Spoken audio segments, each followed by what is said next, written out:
নিকুঞ্জ update চেনেলটোলৈ আপোনালোক সকলোকে স্বাগতম জনাইছোঁ। আজি 1 অক্টোবৰ আপোনালোকক মই বহুখিনি তথ্য দিবলৈ ওলাইছোঁ আৰু আপোনালোকে যাতে মন দি শুনিব।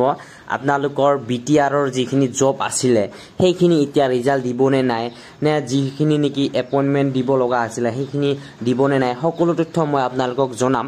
আপোনালোকে সবিশেষ জানিবৰ বাবে এই ভিডিঅ'টি সম্পূৰ্ণকৈ চাওক শেষলৈকে, তেতিয়াহে আপোনালোকে বুজি পাব। মাত্ৰ আপোনালোকে 3 মিনিট সময় অপেক্ষা কৰি চাওক। মই প্ৰথমতে আপোনালোকক জনাম যে বিটিচি বা যিখিনি বিটিচি নতুন চৰকাৰ গঠন কৰিব, যিহেতু 3 তাৰিখে ইতিমধ্যে তেওঁলোকে চৰকাৰ গঠন কৰা নাই, 3 তাৰিখেহে তেওঁলোকে শপত গ্ৰহণ কৰিব, তেতিয়াৰ পৰাহে তেওঁলোকৰ চৰকাৰখন আহিব।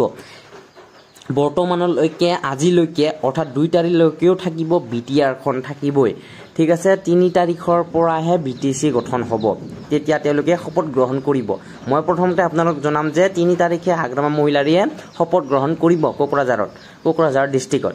ঠিক আছে, আপোনালোকে সেইটো প্ৰথমতে জানিলে। আৰু দ্বিতীয়তে হৈছে বিটিআৰৰ জবসমূহ তেওঁলোকে ৰিজাল্ট বা অন্য কিছুমান কমপ্লিট হৈছিলে, কিন্তু এপইণ্টমেণ্টহে দিব বাকী আছিলে, এইখিনি তেওঁলোকে ক্লিয়াৰ কৰিবনে নাই এইটো ডিপেণ্ড কৰিব CSBয়ে যদিহে তেওঁলোকক এপইণ্টমেণ্টসমূহ দি দিয়ে, ঠিক আছে, তেতিয়াহ'লে হ'বই। কিন্তু এইটো CMৰ এটা কথা আছে, যদি তেওঁলোকে আলোচনা কৰি পালে যদি তেওঁলোকে দিব পাৰে, তেওঁলোকৰ সেইটো ক্ষমতা আছে। CSBও তেওঁলোকেও এটা গুৰুত্বপূৰ্ণভাৱে তেওঁলোকে সহকাৰে ল'ব পাৰে এই কথাটো। ঠিক আছে, আৰু যিসমূহ গ্ৰেড 4 ধৰা হ'ল, গ্ৰেড 3 HS লেভেলৰ তেওঁলোকৰ ৰিজাল্টসমূহ অহাই নাই এতিয়ালৈকে, সেইসমূহ ৰিজাল্ট দিবনে নাই এতিয়া আপোনালোকৰো প্ৰশ্ন হয়। ঠিক আছে, সেইটো প্ৰশ্ন মই আপোনালোকক উত্তৰো দি দিছোঁ যে ইতিমধ্যে শপত গ্ৰহণৰ পিছতহে সকলো কথা গম পোৱা যাব। ঠিক আছে, শপত গ্ৰহণৰ আগত কেতিয়াও কোনো ধৰণৰ কথা স্পষ্টীকৰণ হিচাপে নলয় বা স্পষ্টবাদী বা নহয়। ঠিক আছে, স্পষ্টভাৱে আপোনালোকে এতিয়া বুজি নাপাব, যে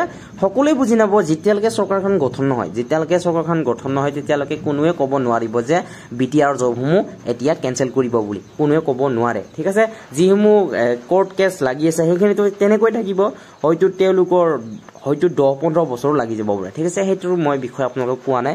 যিসমূহ নেকি আনকমপ্লিট হৈ আছিলে বা কমপ্লিট হৈছিলে কিন্তু এপইণ্টমেণ্ট দিয়া নাছিলে, সেইসমূহে মই কৈছোঁ আপোনালোকক। ঠিক আছে, আৰু নতুন ভেকেঞ্চি ওলাবনে নাই, বিটিচি চৰকাৰে সম্পূৰ্ণকৈ তেওঁলোকে এটা প্ৰচেষ্টা চলাব যে নতুনকৈ যিমানখিনি ভেকেঞ্চি ল'ব পাৰে বা যিমানখিনি গ্ৰেড 3 হওক, গ্ৰেড 4 হওক, ফৰেষ্টাৰ হওক, ফৰেষ্ট 1 হওক, যিকোনো ফৰেষ্ট গাৰ্ড হওক, ঠিক আছে, সকলো তেওঁলোকে ভেকেঞ্চি ওলাবলৈ চেষ্টা কৰিব।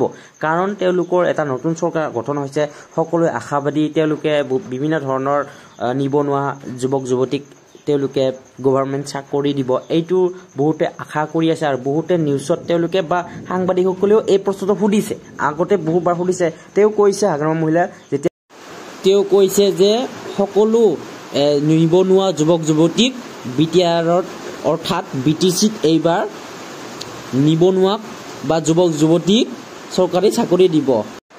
ভিডিঅ'টি ভাল পালে লাইক, কমেণ্ট, শ্বেয়াৰ কৰিবলৈ একেবাৰে নাপাহৰিব। আৰু যদি মোৰ চেনেলটো আপোনালোকে পোনপ্ৰথমবাৰ আহিছে তেনেহ'লে ছাবস্ক্ৰাইব কৰিবলৈ একেবাৰে নাপাহৰিব।